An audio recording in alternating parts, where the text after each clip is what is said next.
Good evening, everyone. Good evening, and welcome again.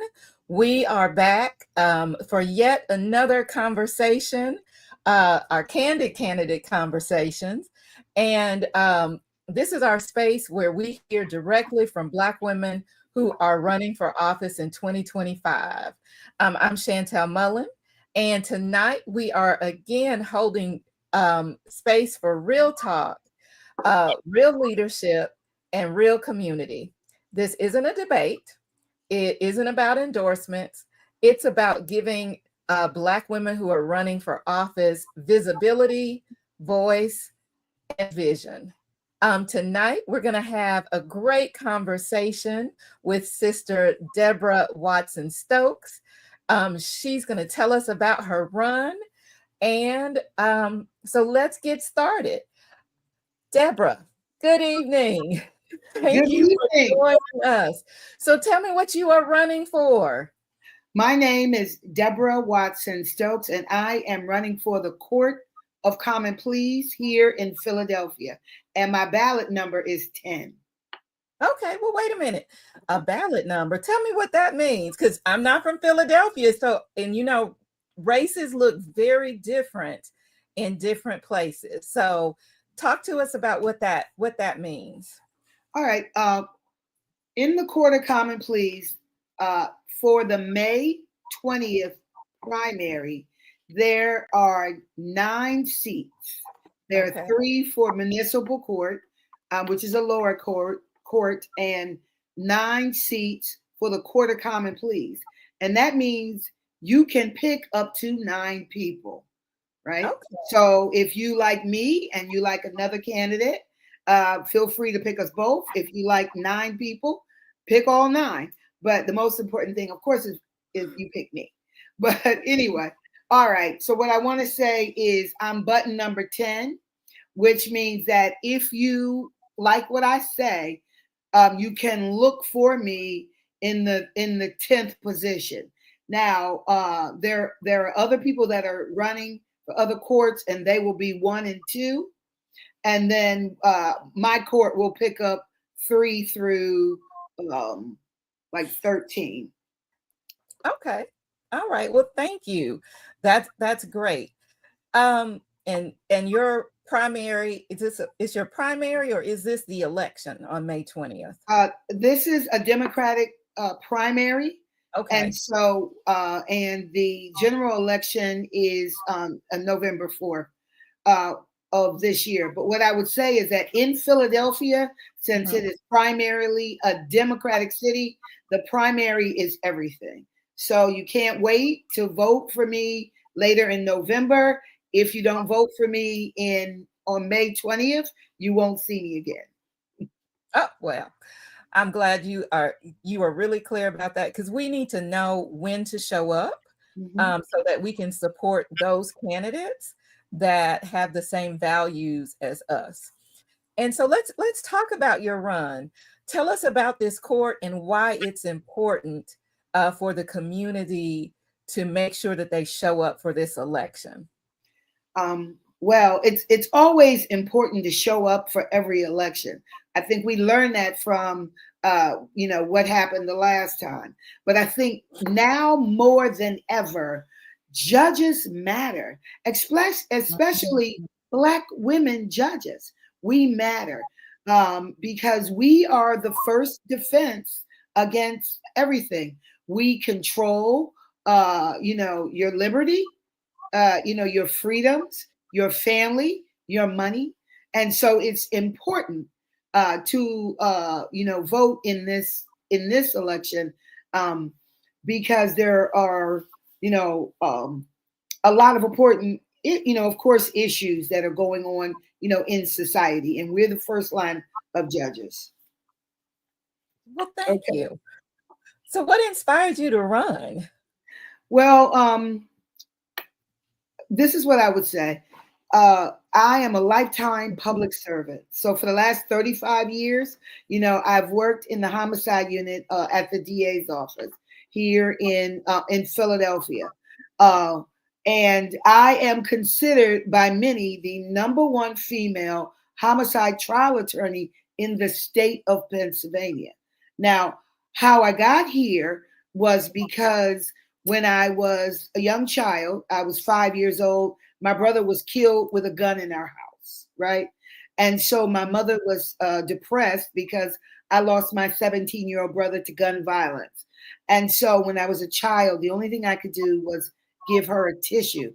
But I say, God places you where you are supposed to go, because I was able to do more than give women who were victims of gun violence, like my mother, a tissue. I was able to give them a sense of being seen and a sense of justice in the courtroom while being fair to individuals who were on the other side. So I say I'm a lifetime public service. I always wanted to be a judge. It is like the natural completion, of my career. And I know the difference. I know the difference between, someone who deserves to be in the system or who doesn't deserve to be in the system. Someone, who deserves a program, etc. So I've seen good judges, I've seen bad judges, and I think that, I am ready to serve, I am ready to listen, and I'll be a great judge. Well, tell us, what are three things you would prioritize when you're elected? What are you going to do when you get on the bench? Well, the first thing I'm going to do is, believe it or not, meet people where they are, right? Uh, People are fearful of coming to court, right? They expect to have a bad day, if you are coming to the Court of Common Pleas, in a criminal proceeding. So the first thing, it's important to meet people where they are, not to prejudge.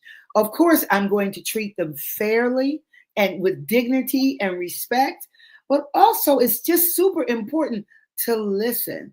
A lot of times people just want to be heard. They want to be heard. They want to be seen. And I want to be a judge. I want to be everybody's judge, for everyone. Yep. Okay. Well, Mhm. judges often serve in ways that the public doesn't see. I mean, we see judges on the bench, but judges do so much more than that. How would you stay connected to your community? I love that question because um,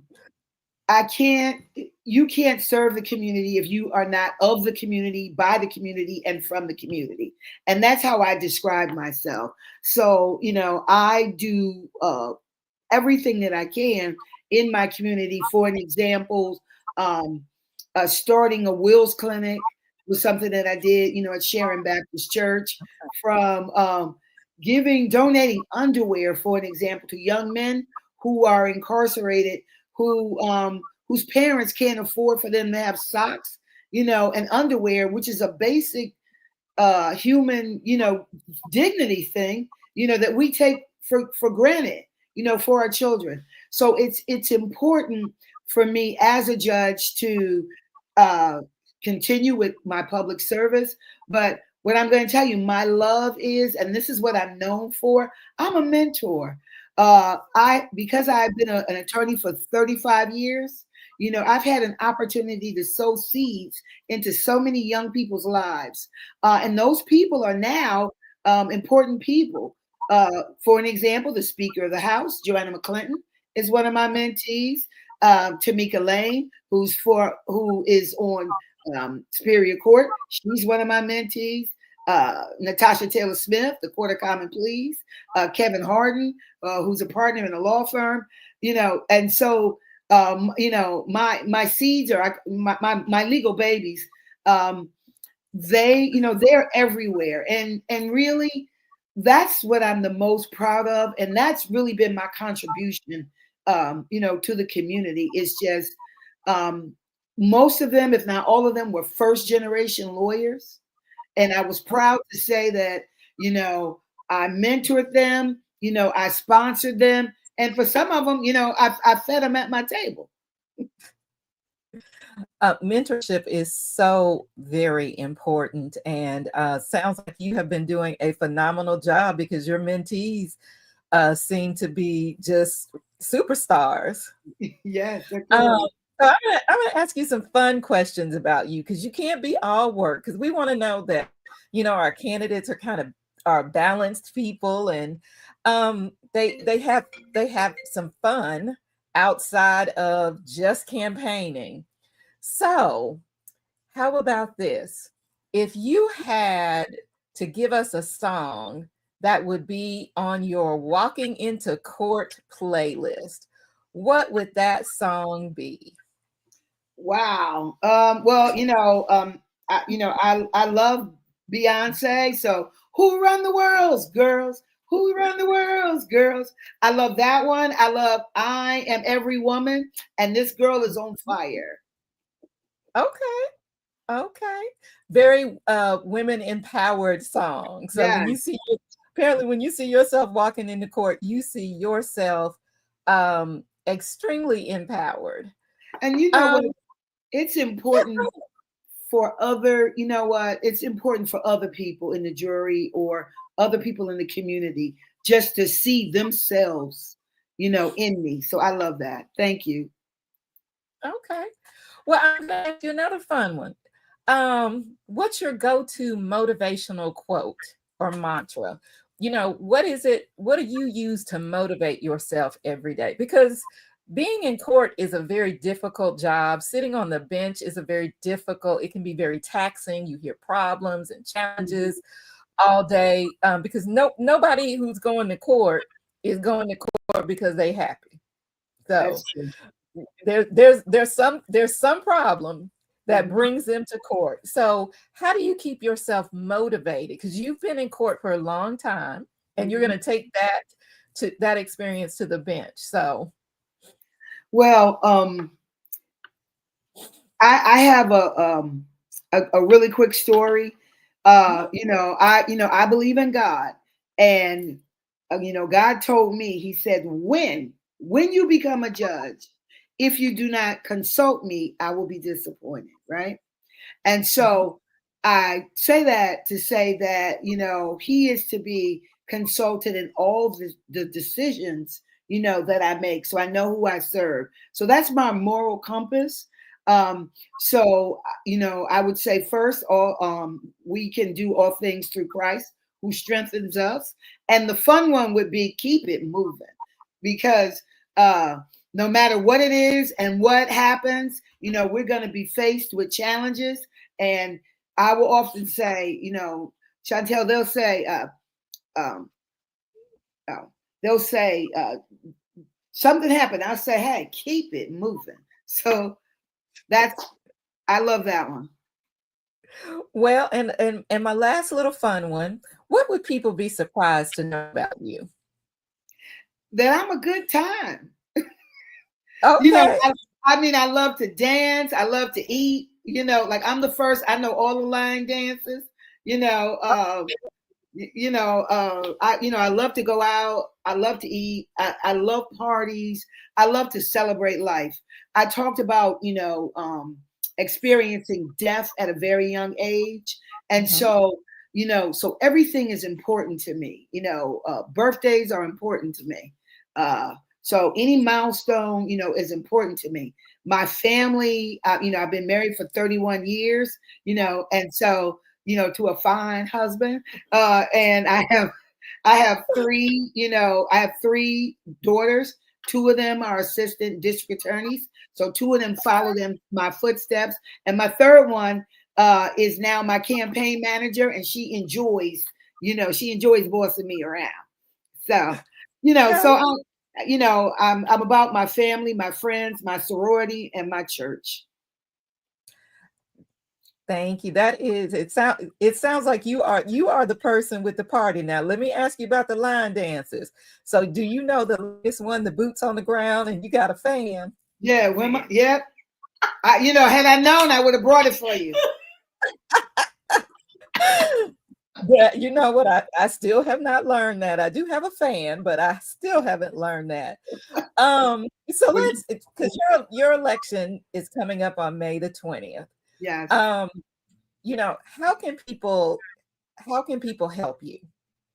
Well, first of all, I need everyone to request an absentee ballot or an early ballot and vote. You can vote early. Let's start getting me on that ballot early, right? So we don't want work. We don't want anything that come, in conflict uh, with with the voting. Second is I need help. I need volunteers. I need people out at their polling places, passing out my literature and and telling them about me and asking them to vote for me. So those I think are the two most important things. I have an Instagram, Deb Watson-Stokes for Judge. I have a Facebook, Deb Watson-Stokes for Judge. I have a website that'll give you absolutely everything there is to know about me. DebWatsonStokes.com. And so that's what we need. I'm number 10. And this is what I need you to know. I won't be there unless women like you and like your organization put me there. And I appreciate you and I appreciate this opportunity to get my message out. So for you, Win with Black Women, and you personally, I just thank you so much. Thank you. Well, we've got an audience listening to us. We don't have any questions, but I will say this. There's a young lady by the name of Leslie, and she said that she attended a ward meeting earlier and she enjoyed hearing from you. So see they're all ready. Look at there. So Leslie Young, thank you, Leslie, for being an involved sister in the community and making a difference. Because we need to get out and learn about the candidates who are on the ballot, share that information. Tell us your website again. Yes, my website is Deb Watson-Stokes for the number 4 judge.com. Okay. And we do have one question, and we're going to take this question, and then we're going to wrap up our conversation this evening. So we have a question from Taylor Stokes, and this is going to be really great because this is right in your mentor lane. What advice do you have for young people looking to get involved in law? Well, the first thing I would say is don't accept no for an answer. Don't let anyone discourage you and tell you what you cannot do. If I had $1 for every time someone told me what I wasn't going to get and where I wasn't going to be, I would be a millionaire. And so take the opportunity to define yourself. There's room for you. It doesn't matter. We are not a monolith. You can be different and still be a lawyer. And I love law students. I love high schoolers. I love college. Please get in contact with me and my campaign. And that's even after I become a judge, and we would love to, shepherd you through. We would like to mentor you. We would like to sponsor you, and we would love to be part of your journey. That is awesome. That is awesome. So how can they contact you? Because you just put it out there. Yes, How of can they course. contact you? Well, I think the easiest way to go through the website, if you go to the website, Deb Watson-Stokes, the number 4, judge.com, all my information pops up. Or you can email me, Deb Watson-Stokes for judge at gmail.com if you'd like. Oh, and I know young people, you all love to reach out on Instagram. And so we have somebody that monitors and, we'll get back with you promptly. I would love to have more lawyers. Yes, we definitely need more Black lawyers and particularly more Black women lawyers. Yes. And so before we close out, again, let's remind everybody where you are on that ballot and what the date is to make sure that they can go vote for you. I am Deborah Watson-Stokes. I am ballot number 10. The election day is May 20th. of 2025. Come out and vote early. Get your absentee ballots and vote early. Thank you. Thank you. And thank you for joining us this evening. It was indeed a pleasure learning about you. And we are wishing you much success in your upcoming race. And with that, we are going to conclude our conversation for this evening. We will be back again on the next Tuesday. So follow us.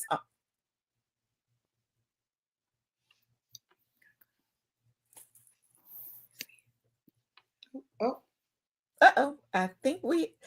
are Oh, we? I was going to say, follow us on all social media channels. And if you'd like to sign up for our Candid Conversations, scan the QR code and you can claim your spot. Also, if you are a Black woman who is running for office, make sure that you join us on our Black Women Ran.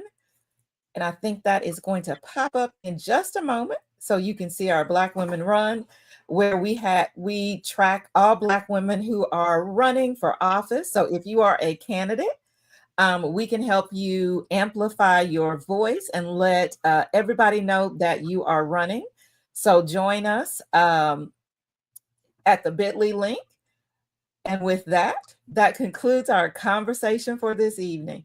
Thank you, Sister Deborah, and we'll be back next week. Thank you. Thank you.